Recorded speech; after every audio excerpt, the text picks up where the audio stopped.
चीनच्या the great वॉलला TV9 भेट दिले। परकीय अतिक्रमण रोखण्यासाठी ही भिंत बांधण्यात आली होती। जगातल्या 7 आश्चर्यांपैकी एक असलेल्या द ग्रेट वॉल ऑफ चायनाच्या सौंदर्याचा आढावा घेतलाय TV9च्या प्रतिनिधींनी।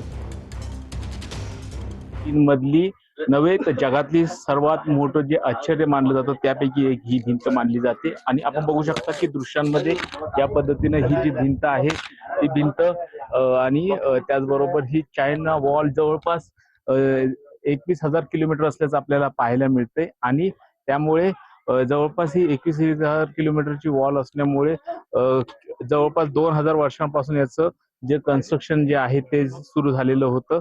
आणि जवळपास ही भिंत जगामध्ये 7वं आश्चर्य मानलं जातं। आणि त्याचबरोबर बाहेर सॅटेलाइट मधून सुद्धा ही भिंत दिसते, त्याचा उल्लेख बऱ्याचदा आल्याचं आपल्याला पाहायला मिळतो। सुनील काळे, TV9 मराठी, बीजिंग, चीन।